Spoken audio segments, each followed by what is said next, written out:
प्रियंशा जी, आपका हमारे broadcast studio में बहुत बहुत स्वागत है। धन्यवाद मुझे ये मौका देने के लिए कि मैं अपने विचार आपके माध्यम से लोगों तक रख पाऊं। वैसे बेसिकली आप प्राध्यापक हैं, माने प्रोफेसर हैं आप किसी कॉलेज में, लेकिन आप एक बहुत अच्छी इकोनॉमिक एनालिस्ट भी हैं। अर्थव्यवस्था पर आपकी अच्छी पकड़ है और अर्थव्यवस्था का विश्लेषण वगैरह करती रहती हैं आप। तो हमारे दर्शक जानना चाहेंगे कि ये जो अर्थव्यवस्था होती है किसी भी देश की, ये मतलब मजबूत कैसे होती है और कैसे ये खराब हो जाती है, मतलब ये थोड़ा सा इस पर थोड़ा बताइए आप। किसी भी देश की अर्थव्यवस्था मजबूत कैसे होती है या कैसे खराब होती है, इसको मापने का जो अभी तक एक सीधा साधा पैमाना है वो है कि हम देखते हैं कि किसी भी देश की आर्थिक विकास दर क्या है। आर्थिक विकास दर यानी कि वहाँ पे जीडीपी ग्रोथ रेट क्या है। तो इसको माप के हम ये बता सकते हैं कि इस वक्त अर्थव्यवस्था किस स्थिति से गुजर रही है। विकास की दर अगर आपकी अच्छी है, जो आपकी प्रोजेक्टेड ग्रोथ रेट हम इकोनॉमी में बजट में जैसे एक एनुअल एस्टिमेशन होता है उसके हिसाब से अगर विकास दर हम प्राप्त कर रहे हैं तो हम ये मानते हैं कि अर्थव्यवस्था आपकी सुदृढ़ तरीके से आगे बढ़ रही है। लेकिन अगर जो प्रोजेक्टेड ग्रोथ रेट है या जो पैरामीटर्स हमने एस्टिमेट किए हैं या एक्सपेक्ट किए हैं, अगर हमारी अर्थव्यवस्था उस ग्रोथ रेट उससे कम है या कहीं हमें लग रहा है कि जो हम प्रोजेक्ट कर रहे हैं जिस तरीके से ग्रोथ रेट का बेसिक मतलब क्या है कि डिफरेंट सेक्टर्स होते हैं इकोनॉमी में, प्राइमरी सेक्टर, सेकेंडरी सेक्टर और टर्शरी सेक्टर। एक यानी manufacturing sector, service sector, agriculture sector. इन तीनों सेक्टर्स में उत्पादन जो है उसकी मॉनेटरी वैल्यू जो उत्पादन की है वो किस तरीके से उत्पादन क्षमता वो बढ़ रही है। और अगर जो प्रोजेक्टेड ग्रोथ रेट है अगर वो कम है तो फिर हम ये मानते हैं कि जो हमारी अर्थव्यवस्था है, जो हम जो एस्टिमेशन है हमारा वो करेक्ट नहीं है और अर्थव्यवस्था सुदृढ़ तरीके से आगे नहीं बढ़ रही है या कहीं कोई कमी हमारी अर्थव्यवस्था में है, सिस्टम में है, जिसको कि पूरा करना चाहिए कि हम इस ग्रोथ रेट या एस्टिमेशन को अचीव कर सके। हमारे देश में जो विकास दर है जी, इसमें सबसे ज्यादा कंट्रीब्यूशन किस सेक्टर का आता है? देखिए, हमारी जो विकास दर है इसमें सबसे ज्यादा कंट्रीब्यूशन अभी तो सर्विस सेक्टर का है, लेकिन एंगेजमेंट के हिसाब से, जो पॉपुलेशन की एंगेजमेंट के हिसाब से देखें तो हमें एग्रीगेरियन इकोनॉमी कहे जाते हैं, कृषि प्रधान देश कहे जाते हैं। कृषि प्रधान देश इसलिए है क्योंकि हमारी जो मेजर पॉपुलेशन है वो कृषि क्षेत्र पर निर्भर करती है, लेकिन इसका कंट्रीब्यूशन जो है हमारे जीडीपी में उस प्रपोर्शन में नहीं है जिस प्रपोर्शन में इसमें पॉपुलेशन जो है वो एम्प्लॉयड है या एंगेज्ड है। एज कम्पेयर टू दैट हमारे यहाँ जो सर्विस सेक्टर है, जैसे आपका हो गया आईटी सेक्टर है, टूरिज्म है, बैंकिंग सेक्टर है, इन सब का जो है योगदान जो है कंट्रीब्यूशन इकोनॉमी में सबसे ज्यादा है। मतलब जो टैक्स जो पेयर है, मतलब मेन, आप ऐसे कह सकते हैं। हाँ, चाहे वो इनकम टैक्स का हो, चाहे सेल टैक्स का हो, चाहे वो कॉर्पोरेट टैक्स, कोई भी कॉर्पोरेट टैक्स हो, तो ये सर्विस सेक्टर में आते हैं। जी जी, और ये मेजर रोल प्ले करते हैं। जी जी। और बाकी जो उद्योग धंधे हैं या बाकी जो किसानों का है, इनका कंट्रीब्यूशन की क्या स्थिति है हमारे इंडिया में? नहीं, कंट्रीब्यूशन किसानों पे जैसे कहते हैं, जो भी किसान जो यहाँ पे हमारे यहाँ 1/3 मतलब जो डिपेंडेंसी है उसके कंपैरिजन में जो कंट्रीब्यूशन है वो 1/3 है। जैसे हम कह लें, अगर हमारी 60% जो आबादी है, एक पूरी पानी देना, जो 60% आबादी है अगर वो एग्रीकल्चर पर निर्भर करती है तो उसका कंट्रीब्यूशन 20% है जीडीपी में। इसका मतलब है कि जो कृषि क्षेत्र है ये मतलब ज्यादा कंट्रीब्यूट नहीं कर पा रहा है, क्योंकि इसीलिए किसानों की चूंकि स्थिति खराब है, खेती में कोई फायदा नहीं है, उनको फसल का प्रॉपर दाम नहीं मिल रहा है, ये सारी चीजें जो हैं इसकी वजह से कि उनका योगदान नहीं हो पा रहा है। छोटे उद्योग धंधे हैं, इनका कंट्रीब्यूशन कितना % होगा? देखिए, जो हमारे यहाँ छोटे उद्योग धंधे हैं, जो जिनको हम आजकल कहते हैं MSME, micro small and medium enterprises, इनका हमारी मैन्युफैक्चरिंग सेक्टर में बहुत ज़्यादा कंट्रीब्यूशन है। मतलब जान जाइए कि हमारी मैन्युफैक्चरिंग सेक्टर का बहुत मेजर पोर्शन जो जीडीपी में कंट्रीब्यूशन है वो एमएसएमईज का है। और जो हमारी पॉपुलेशन जो मैन्युफैक्चरिंग सेक्टर में एंगेज है, उसकी 90% पॉपुलेशन जो है एमएसएमई में इन्वॉल्व है, मैन्युफैक्चरिंग सेक्टर की। मैन्युफैक्चरिंग सेक्टर जी। एक बात हमारे दर्शक और भी जानना चाहेंगे कि ये अर्थव्यवस्था जो है वो कमजोर कॉर्पोरेट की वजह से कम होता है, मतलब ज्यादा होता है, कि बाकी जो एमएसएमई है और फार्मर्स की वजह से अर्थव्यवस्था कमजोर है? अर्थव्यवस्था किसी एक पर्टिकुलर सेक्टर की वजह से कमजोर होती है ऐसा नहीं कहा जाएगा, क्यों अर्थव्यवस्था में हमेशा फॉरवर्ड और बैकवर्ड लिंकेज होता है। मतलब हर क्षेत्र एक दूसरे पर निर्भर करता है। अगर आपका मैन्युफैक्चरिंग सेक्टर है तो उसे रॉ मटेरियल जो है एग्रीकल्चर सेक्टर से मिलता है, हाँ, और आगे भी बहुत सारी चीजें जो अगर मैन्युफैक्चरिंग सेक्टर अच्छा चल रहा है तो सर्विस सेक्टर भी अच्छा, टूरिज्म अच्छा चलेगा, लोगों की इनकम अच्छी होगी, तो एवरी जो भी सेक्टर्स है वो एक दूसरे पर निर्भर करते हैं। तो अर्थव्यवस्था कमजोर होने का कोई हम एक पर्टिकुलर सेक्टर को नहीं कह सकते कि किसी पर्टिकुलर सेक्टर की वजह से अर्थव्यवस्था कमजोर हो रही है। और अगर किसी पर्टिकुलर सेक्टर की वजह से हो रही है तो उसका इम्पैक्ट आपका जैसे अगर सेकेंडरी सेक्टर की वजह से हो रही है, कोई एक, जैसे हम ऑटोमोबाइल इंडस्ट्री का ले लें एक एग्जांपल, हमने देखा कि कोविड के पहले पिछले पूरे फाइनेंशियल ईयर में ऑटोमोबाइल इंडस्ट्री की ग्रोथ रेट एक काफी कंट्रोवर्शियल, काफी चर्चा में रही, और ऑटोमोबाइल सेक्टर जो है हमारा काफी ग्रोथ रेट उसमें कम रही। तो उसमें ये क्या है, ऑटोमोबाइल सेक्टर से रिलेटेड बहुत सारे छोटे उद्योग होते हैं जो ऑटोमोबाइल सेक्टर के पार्ट्स, नट बोल्ट्स या steel, iron and steel industry, ये सारी उससे जुड़ी हुई होती है। तो ऑटोमोबाइल सेक्टर की जो ग्रोथ रेट है या उसमें जो ग्रोथ हो रही है, उससे सिर्फ ऑटोमोबाइल सेक्टर प्रभावित नहीं होता है, उससे वो सारी इंडस्ट्रीज जो उसको वो सारे इनपुट्स दे रही हैं, वो रॉ मटेरियल दे रही हैं, वो सारी भी प्रभावित होती हैं।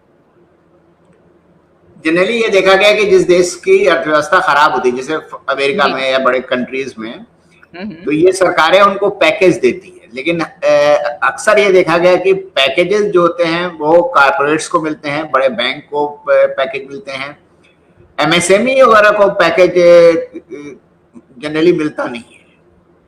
जी हाँ, जनरली जैसे अर्थव्यवस्था अगर सामान्य दिन में खराब होती है तो सामान्य जब स्थितियां रहती हैं, एक होता है जैसे अभी कोविड-19 ये एक पैंडेमिक है और ये एक डिफरेंट सिनेरियो पे हम आते हैं, लेकिन सामान्य दिनों में अगर हम कहते हैं कि अर्थव्यवस्था किसी देश की खराब है और कॉर्पोरेट सेक्टर को बढ़ावा मिल रहा है, तो लार्ज स्केल इंडस्ट्रीज या कॉर्पोरेट सेक्टर को, जो अमेरिका वगैरह में कैपिटलिस्ट इकोनॉमी है, उन्हें लगता है कि जहाँ इन्वेस्टमेंट वहां पे देके ज्यादा थोड़ा सा कंट्रीब्यूशन देके काफी ज्यादा लार्ज स्केल पे जो इकोनॉमीज होती है उसे हम रीप आउट कर सकते हैं, फायदा उठा सकते हैं। और क्योंकि लार्ज स्केल कॉर्पोरेट सेक्टर होता है, आजकल ग्लोबल वर्ल्ड है, हाँ, जो भी वहाँ पे कॉर्पोरेट सेक्टर होता है वो मल्टीनेशनल लेवल पे काम करता है, बहुत सारे नेशंस में उनकी मार्केट होती है, उनकी इंडस्ट्रीज होती हैं, तो वहाँ पे उनकी ग्लोबल जो एडवांटेज है इकोनॉमी का वो उसे रीप आउट कर सकते हैं। It is not only domestically नहीं, वो ग्लोबल एडवांटेजेस भी रीप आउट कर सकते हैं। ऑब्वियसली अमेरिका इकोनॉमी एक पूंजीगत इकोनॉमी है, कैपिटलिस्ट इकोनॉमी है, तो वहाँ पे जो कैपिटलिस्ट मोटिव्स को देखकर ज्यादा पैकेजेस या इन्वेस्टमेंट किए जाते हैं, प्रॉफिट मोटिव। आम आदमी जैसे अखबारों में पढ़ता है अर्थव्यवस्था खराब चल रही है, अर्थव्यवस्था नीचे जा, मतलब स्थिति उसकी खराब हो रही है, नीचे जा रही है, जी जी। तो आम आदमी पे इसका क्या असर पड़ता है?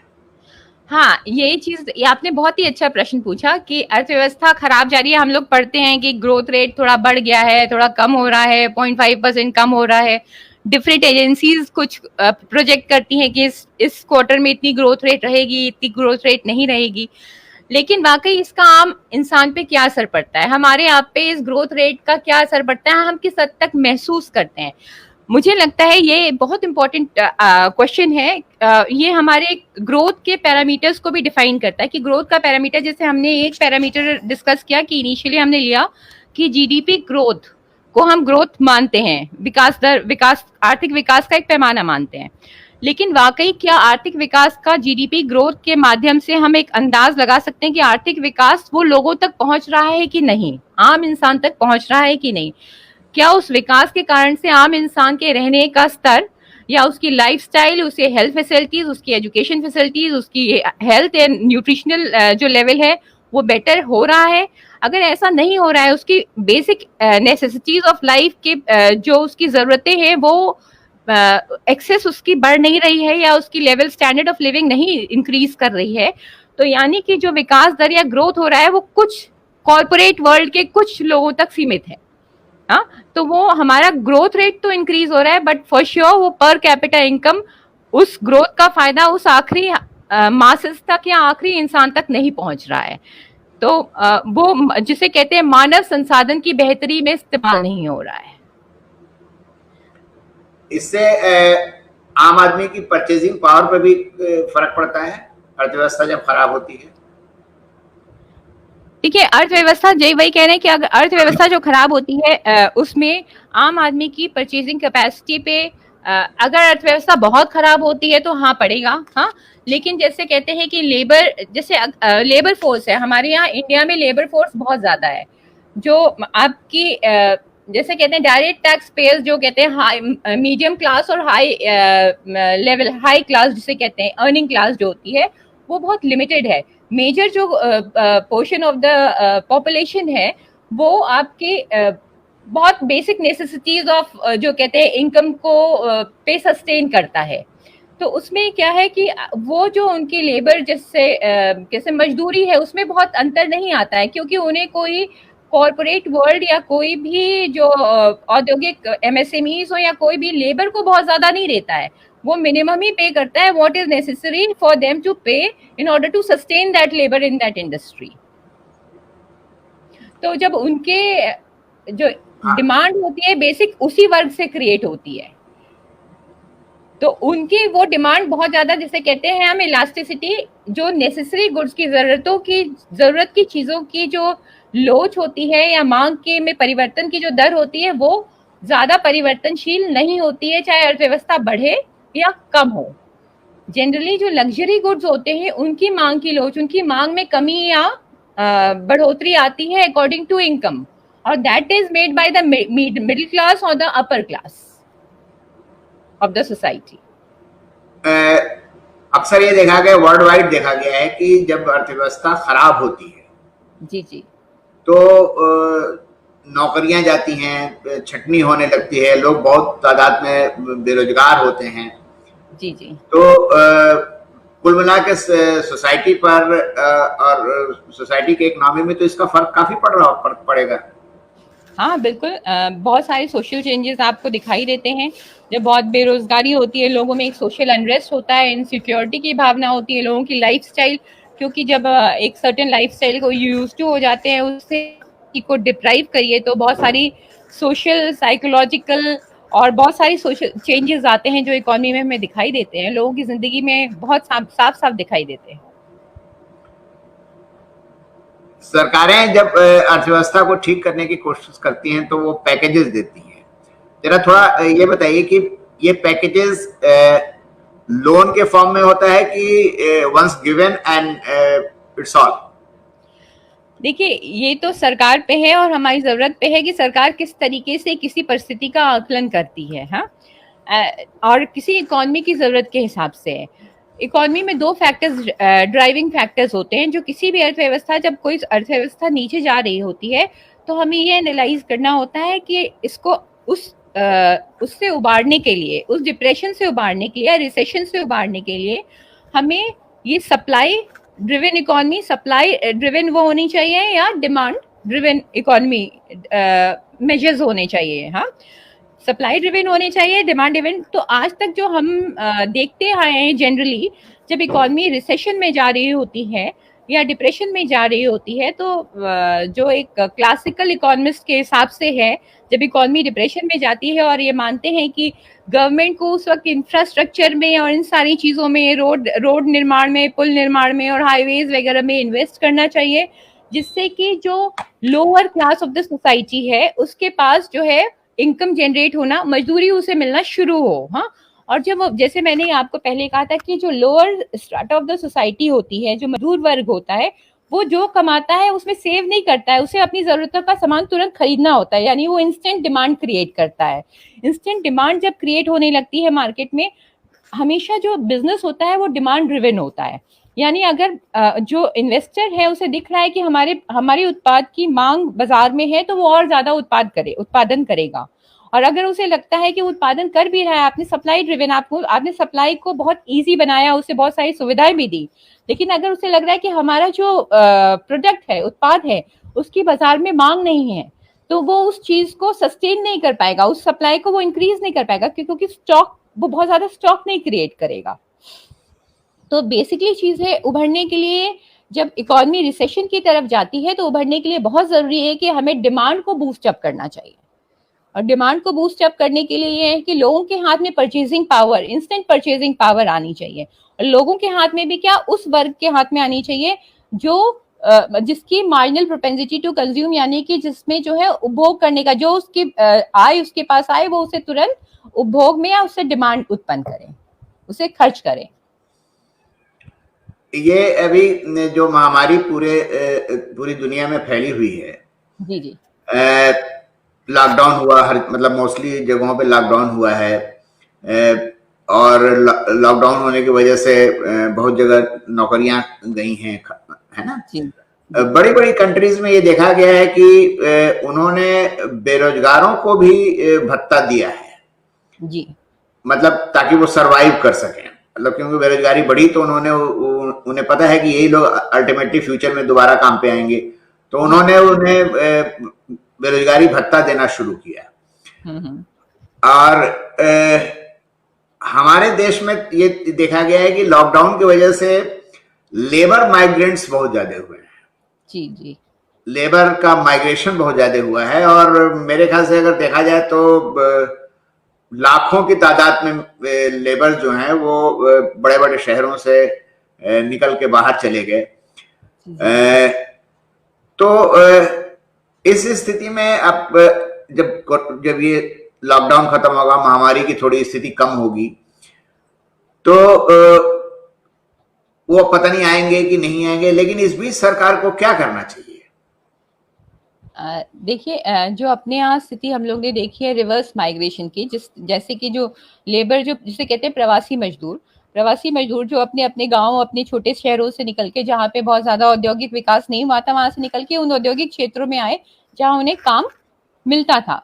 और इकोनॉमी में, चाहे वो बहुत सर्विस सेक्टर में हो, चाहे मैन्युफैक्चरिंग सेक्टर में हो, बहुत बड़ी तादाद में प्रवासी मजदूर अपने छोटे गांवों और शहरों से निकल के इन औद्योगिक शहरों में आके, कमर्शियल जिसे मेट्रोज कहते हैं, वहां आके अपनी सेवाएं दे रहे थे। लेकिन अब जैसे लॉकडाउन में, जैसे मैंने कहा कि उनके साथ क्या होता है, सेविंग्स नहीं होती है उनके पास बचत नहीं होती है, उनकी जो कमाई होती है वो उनकी वो सिर्फ जरूरत के संसाधन ही खरीद पा रहे होते हैं, वो लग्जरियस लाइफ नहीं लीड कर रहे होते हैं, कहीं रेंट पे रह रहे होते हैं, उनका अपना मकान नहीं होता है। तो इस तरह की स्थिति में वो क्या होता है, वो तभी तक सर्वाइव कर सकते हैं जब उनके पास एक रेकरिंग सोर्स ऑफ इनकम आ रही हो। अगर वो रेकरिंग सोर्स ऑफ इनकम उनकी खत्म हो जाती है, बंद हो जाती है, तो उनका सर्वाइवल इम्पॉसिबल हो जाता है, वहां पे सस्टेन कर पाना वहां इम्पॉसिबल हो जाता है। इसलिए ये रिवर्स माइग्रेशन, यानी उन शहरों से वापस अपने गांव की तरफ जाने लग गए, क्योंकि इतने दिनों के बिना मजदूरी के, बिना किसी सोर्स ऑफ इनकम के वह वहां पे सरवाइव नहीं कर सकते हैं। ये इकॉनमी के लिए, ये जहां तक उन मजदूरों के लिए एक बहुत बड़ी समस्या है, क्योंकि वो जब जा रहे हैं अपने गांवों में, तो वहां पे भी उनके लिए आर्थिक समस्या है कि वो वहां पे भी एक्सेप्टेंस इतनी आसानी से उन्हें नहीं मिल रहा है, और यहाँ पे उनका सर्वाइवल सस्टेन कर पाना मुश्किल है। लेकिन वो जाके अपने गाँवों में शायद इसलिए जा रहे हैं कि यहाँ पे तो कोई साधन नहीं है, गाँव पे कुछ ना कुछ तो मिल जाएगा जिसमें वो आगे सर्वाइव कर सकेंगे। अब इमोशन भी उसमें एक फैक्टर है कि मतलब घर पे रहेंगे कम से कम। बिल्कुल, साइकोलॉजिकल और इमोशनल फैक्टर है। जैसे होता है किसी भी विपरीत परिस्थिति में हम चाहते हैं परिवार के लोग एक साथ रहें कम से कम, तो एक बहुत बड़ा साइकोलॉजिकल ये ड्राइव भी है और इमोशनल भी है, and obviously economical, because it is impossible to sustain without recurring income. तो ये वो भी है। तो इसमें सरकार को जैसे सरकार ने कुछ अभी हमारे यहाँ हमने सुना कि एक स्टिमुलस पैकेज दिया है, इसमें सरकार को कुछ इस तरह का रिलीफ पैकेज इन लोग को देना चाहिए कि जिससे कि ये वो जो कह रहे, जैसे इन्होंने कहा इनको वापस जाना पड़ा, कम से कम सस्टेन कर सके। अगर आपका लॉकडाउन पीरियड सर्टेन डेज का है तो वो उस सर्टेन डेज में ये मेक अश्योर होना चाहिए था कि वो उस चीज को सस्टेन, अपनी लाइफ को सस्टेन कर सके वहां पे, और उन्हें वापस अपने घरों पे उसके लिए नहीं जाना पड़े कि वो अपने खाने पीने या रहने की व्यवस्था उनकी नहीं हो पा रही है। सरकार ने जो ये पैकेज डिक्लेयर किया है और काफी हैवी अमाउंट पैकेज दिया है, इसको किस निगाह से देखती हैं आप? मतलब क्या ये ग्रास रूट लेवल तक ये पैकेज का फायदा पहुंचेगा या ये सिर्फ ऊपर ही ऊपर तक रह जाएगा? नहीं, सरकार ने जो पैकेज दिया है वो उसमें कई अच्छे प्रावधान भी हैं जो एमएसएमई सेक्टर के लिए है, और कुछ है वो काफी अच्छे प्रावधान है। लेकिन मेरा जो एक इस पैकेज को देखने का नजरिया है वो मैं मानती हूँ कि ये पैकेज लॉन्ग टर्म के लिए इकोनॉमी में, लॉन्ग टर्म के लिए एक अच्छा पैकेज है। शॉर्ट टर्म में एमएसएमईज को थोड़ा राहत मिलेगी, क्योंकि एमएसएमईज के पास भी कोई बहुत बड़ा वर्किंग कैपिटल उनके पास नहीं होता है इस वक्त, वो भी शॉर्टेज में चली गई हैं, और वापस जब आएंगी तो उन्हें वर्किंग कैपिटल की जरूरत होगी। लेकिन जैसे मैंने कहा कि इकोनॉमी को जो हम लोग अज्यूम कर रहे हैं, जो प्रेडिक्ट किया जा रहा है कि अर्थव्यवस्था को, हम ये मान रहे हैं कि अर्थव्यवस्था इस वक्त रिसेशन में जा रही है, मतलब बढ़ने की तो बात छोड़िए, घटती जाएगी, श्रिंक होती जाएगी, और एस्टिमेट ये आ रहा है 5 to 12% की श्रिंकेज का अनुमान लगा रहे हैं। तो इस वक्त हमारे लिए सबसे बड़ा चैलेंज है कि सस्टेन करना, अर्थव्यवस्था को भी सस्टेन करना। ग्रोथ की तो आप बात छोड़ दीजिए, अभी यह है कि अर्थव्यवस्था को जिस लेवल पे है वहां पे सस्टेन करे अर्थव्यवस्था। इमीडिएट पैकेज उस तरीके से होना चाहिए, और उसके लिए डिमांड मार्केट इकोनॉमी में, अर्थव्यवस्था में क्रिएट होना बहुत जरूरी था। बहुत सारे इसमें प्रावधान हैं जो आपको कुछ सेक्टर को, कुछ वर्ग को रिलीफ देते हैं। एमएसएमई सेक्टर के लिए काफी अच्छे प्रावधान हैं। कुछ हद तक जो किसानों के लिए प्रावधान किए गए हैं उनको, उससे भी डिमांड क्रिएट होगी। थोड़ा बहुत लेबर के लिए भी किया गया है, माइग्रेटेड लेबर के लिए, लेकिन वो कुछ इतना बड़ा नहीं है जिससे कि जो ये हमें समस्या से डील कर सकें, या उन्हें कोई कहते हैं कि एक क्वांटिटेटिव उन्हें रिलीफ मिल सके। बेरोजगारों के लिए सरकार ने इसमें कुछ किया है? जो नौकरियां से निकाले जा रहे हैं लोग, जो प्राइवेट सेक्टर से निकाले जा रहे हैं, उनके लिए सरकार ने कुछ किया है इसमें?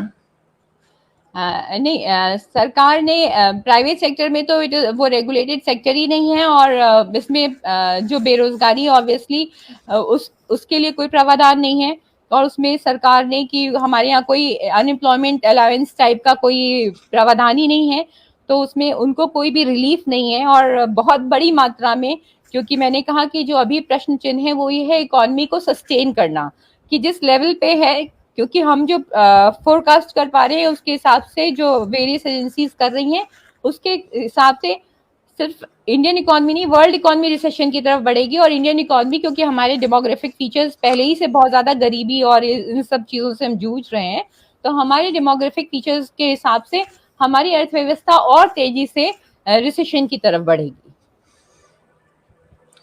तो ये पटरी पे लाने में फिर टाइम लगेगा काफी इसमें? हाँ, पटरी पे लाने पे टाइम लगेगा। अभी पहली बात तो कोविड-19 का ये जो है प्रभाव, ये कितने दिन तक चल रहा है, अभी इसको भी प्रेडिक्ट कर पाना बहुत एग्जैक्टली संभव नहीं है कि कब तक हम इसमें पीक पे या इसको कंट्रोल या इसके जो कर्व को फ्लैटन कर पाएंगे। उसके अकॉर्डिंग ही हम कर सकते हैं कि प्रेडिक्ट कर पाएंगे कि हमारी अर्थव्यवस्था कब तक वापस पटरी पे लौटे। हाँ, सरकार के जो प्रावधान है उसमें मैं यही जरूर बस इतना ही कह सकती हूँ कि कुछ सेक्टर्स में जैसे सरकार ने किया है, एमएसएमईज को जो है एक थोड़ा सा रिवाइवल का मौका मिलेगा कि वो अपने वर्किंग कैपिटल, अपने रॉ मटेरियल, इन सब के लिए उनको लोन मिल सकता है, उसके लिए उनको गारंटी नहीं देनी पड़ेगी, तो वो थोड़ा सा पटरी पे आएंगे। और थोड़ा डेफिनेशन में ही, परिभाषा भी एमएसएमई की सरकार ने चेंज की है कि माइक्रो, स्मॉल और मीडियम एंटरप्राइजेस जो है पहले निवेश के आधार पर निर्धारित होती थी कि कितना निवेश उसमें हुआ है, उस आधार पर निर्धारित की जाती थी। अब सरकार ने एक किया है कि निवेश के साथ साथ टर्नओवर, कितने का उनका टर्नओवर हो रहा है, उसको भी एक क्लासिफिकेशन का पैमाना बना दिया है। और साथ साथ में उन्होंने मैन्युफैक्चरिंग सेक्टर और सर्विस सेक्टर का जो एक डिफरेंशिएशन था एमएसएमई में, वो खत्म कर दिया है। मतलब इन्वेस्टमेंट और टर्नओवर के आधार पे सर्विस सेक्टर और मैन्युफैक्चरिंग सेक्टर में समान रूप से वो परिभाषित की जाएंगी और उसका लाभ उठा सकेंगी।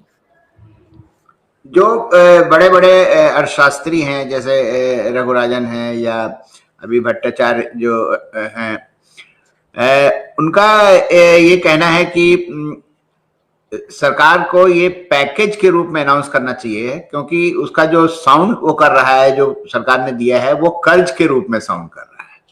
तो हाँ, एक तरह से तो बोझ तो होगा ही उन लोगों के ऊपर, फिर वो रीपेमेंट की समस्या आएगी, फिर वो आएगा अगर मान लीजिए अर्थव्यवस्था ना सुधरी तो। हाँ हाँ, बिल्कुल बिल्कुल, आपकी बात बिल्कुल सही है कि जो सरकार ने जो दिया है वो लोन के फॉर्म में दिया है।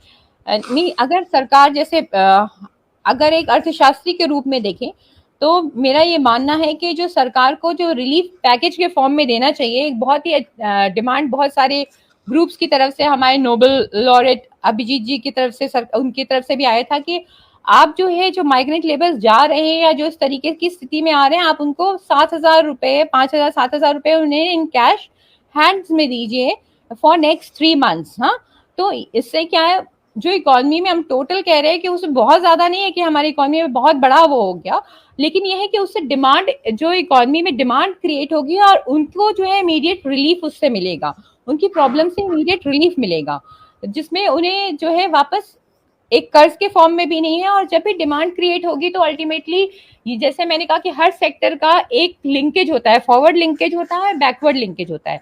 डिमांड क्रिएट होगी तो it will be equally beneficial for the MSMEs and it will be equally beneficial for the corporate world, large scale industries. बिल्कुल सही कह रही हैं आप, लेकिन ये क्या आपको नहीं लगता कि गांव में जो ह्यूमन रिसोर्सेज हैं, जी जी, सरकार को वहां पर कुछ लघु उद्योगों को इस्टेब्लिश करने के बारे में सोचना चाहिए, कुछ इस तरह के मार्केट्स वगैरह वहां पर डेवलप करनी चाहिए, ताकि वहां पर जो लोग हैं, जो बेरोजगार हैं, जो मजदूर हैं, क्योंकि मनरेगा में तो उन्होंने किया, लेकिन सब लोग मनरेगा में तो काम नहीं करेंगे। जो पढ़े लिखे लड़के हैं वो उनके लिए भी थोड़ा सोचने की, मतलब सोचा जाए तो शायद मेरे ख्याल से अर्थव्यवस्था में काफी सुधार हो सकता है। जैसे चाइना ने किया कि चाइना ने अपने ह्यूमन रिसोर्स को बहुत अच्छी तरह से इस्तेमाल किया। बिल्कुल बिल्कुल, है ना? तो ये आप इसमें सहमत हैं कि सरकार को इस पर भी सोचना चाहिए?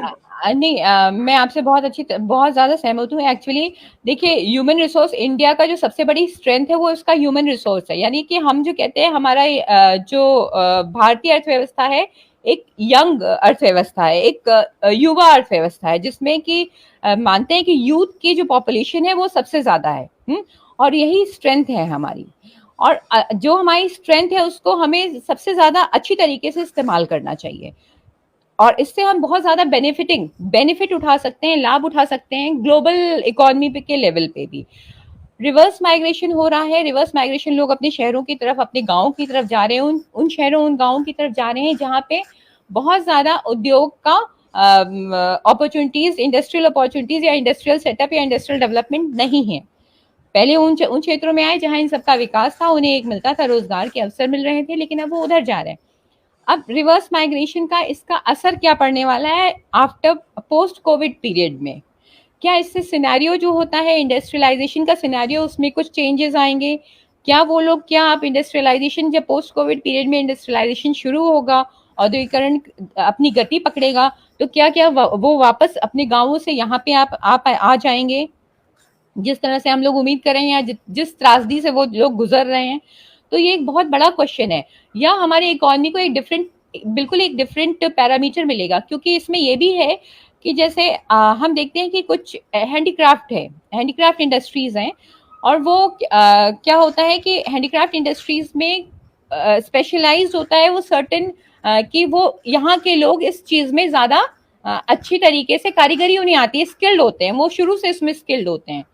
तो क्या है, जो लोग अपने गांव में जा रहे हैं, अगर यहाँ पे आपको रिवर्स रिसोर्सिंग करनी पड़ेगी इंडस्ट्रीज को, अगर उन्हें सामान अपने बनवाने हैं तो वो इंस्टेड ऑफ कि वो लेबर यहाँ पे आए, शहरों में आए, वो अपनी यूनिट्स वहां पे ले जाएं और रॉ मटेरियल या वो चीजें तैयार करवाने के लिए उन यूनिट्स को वहां सेटअप करें। हाँ, क्योंकि शायद उन्हें एक सोर्स ऑफ इनकम अपनी जगह पे जब रहते हुए मिलेगा तो उन्हें एक सोशल सिक्योरिटी के साथ सोर्स ऑफ इनकम मिल रहा है, और जहां से उस शहरों का भी विकास होगा और उनकी सोशल सिक्योरिटी और उनके लिए सोर्स ऑफ इनकम भी डेवलप होगा।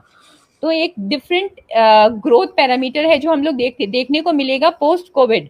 हाँ, कि क्योंकि इंडस्ट्रियल जो हमारा है labour crunch in the industrial sector, ये बहुत बड़ा होने जा रहा है, और इसको सॉर्ट आउट करने के लिए मेरी समझ में इतनी आसानी से वो लेबर जो इतनी त्रासदी के बाद अपने घर वापस गई है वो वापस तुरंत चली आए इन शहरों में, ये इतना संभव नहीं है। संभव नहीं है जी। क्योंकि देखिए ये जो छोटे छोटे उद्योग किसी भी देश की अर्थव्यवस्था की रीढ़ होते हैं असल में। जी बिल्कुल। आप देखो कि चाइना का पूरा सामान जो है वो मार्केट में है, हमारी जरूरत की जितनी चीजें हैं वो चाइनीज मिल जाती हैं आपको। बिल्कुल। अगर वही चीजें हमारे यहाँ के लोगों को एनकरेज किया जाए, हमारे सरकार उनमें पैकेजेस दे और उसको डेवलप करने के बारे में सोचे, तो काफी सिनेरियो चेंज हो सकता है। हाँ, यहाँ पे मैं एक चीज आपका थोड़ा सा ध्यान लाना चाहूंगी कि जब सरकार पैकेज दे रही है या इंडस्ट्रियलाइजेशन को बूस्ट, जैसे एक बहुत चर्चा में आई कि कुछ मल्टीनेशनल्स हैं जो वहाँ चाइना से हट के इंडिया दूसरी कंट्रीज में जाना चाहेंगी और सरकार चाहेगी कि वो इंडिया में आए, और इसके लिए उन्होंने कुछ लेबर लॉज में चेंज करने की कोशिश की है। कुछ लेबर लॉज की, अगर बहुत चीप लेबर मिले तो इंडस्ट्रीज के लिए बहुत एक मैग्नेट की तरह काम करता है कि वो वहां पे जाती हैं, क्योंकि उन्हें कॉस्ट बेनिफिट मिलने लगता है। बट यहाँ पे हमें ध्यान में रखना है कि हमारे यहाँ जो लेबर है वो ऑलरेडी बहुत मिनिमम वेजेस पे काम कर रही है, और वो अपने सिर्फ सस्टेनेबिलिटी के लिए काम करती है, यानी कि वो आवश्यकताओं को ही पूरी कर पाती है। आवश्यक आवश्यकताओं को भी नहीं कह सकते हैं, यानी आवश्यक आवश्यकताएं जो हमारी अर्थव्यवस्था में मानी जाती हैं, अर्थव्यवस्था या ग्लोबल पैरामीटर पे डिफाइंड होती हैं कि अगर आपको अच्छा स्वास्थ्य, अच्छी शिक्षा, साफ सफाई, साफ जगह रहने को मिल रही है, प्रॉपर सैनिटेशन फैसिलिटीज मिल रही हैं, क्लीनलीनेस मिल रही है, थोड़ा लेजर टाइम भी मिल रहा है, then you are leading a normal life जहाँ पे अपनी आवश्यकताओं को पूरा कर रहे हैं। लेकिन हमारे यहाँ जो लेबर है वो आप ये नहीं सोच सकते हैं कि उन्हें सैनिटेशन फैसिलिटी, एक लिविंग स्पेस कायदे की, या क्लीन एनवायरनमेंट, या एजुकेशन, उनके बच्चों को प्रॉपर एजुकेशन, हेल्थ, न्यूट्रिशन, इस तरह की कोई सुविधा हम अश्योर नहीं कर पा रहे हैं। तो whatever they are getting the minimum wages. हाँ, तो वहां पे हम at the cost of our labour, at the cost of exploitation of a labour, हम ग्रोथ को एक्सपेक्ट नहीं करना चाहिए, बिकॉज हमारा ह्यूमन रिसोर्स हमारी स्ट्रेंथ है और उसे बेटर बनाना चाहिए, स्किल्ड बनाना चाहिए। इट इज नॉट कि at the cost of exploiting our labour we are going to grow. हाँ, तो चलिए ठीक है, आपसे बात करके काफी अच्छा लगा, काफी लोगों की बातें समझ में आई होंगी, क्लियर हुई होंगी, उनके दिमाग में जो डाउट्स है। Thank you very much.